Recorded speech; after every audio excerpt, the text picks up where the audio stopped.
What we do here is go back, back, back, back, back, back, back, back.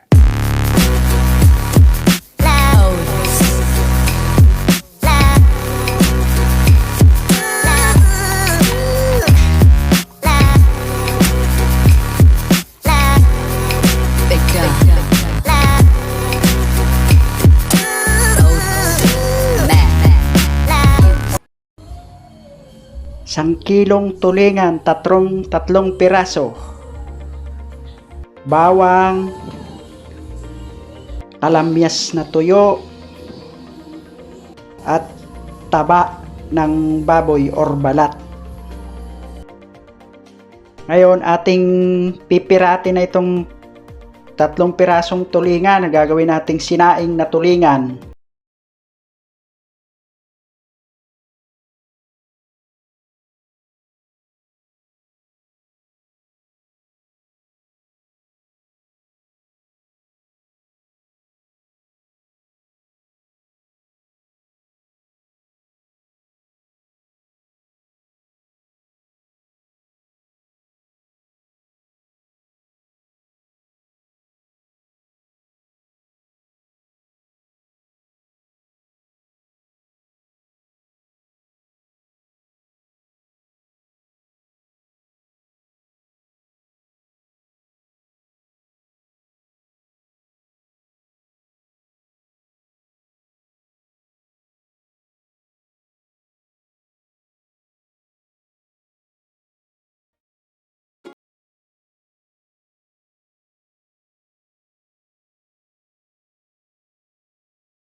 YouTube channel. Sa mga bago lang po, panoodin nyo po mga video, like, subscribe at pakipindot na rin po notification bell at palagi kayong updated sa ating mga video.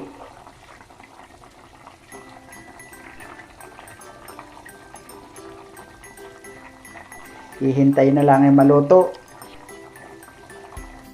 Ito na nga po, luto na. Ating hahanguin at ilalagay natin sa ating lalagyan nang makita nyo kung anong klase nga ang sinaing na tulingan.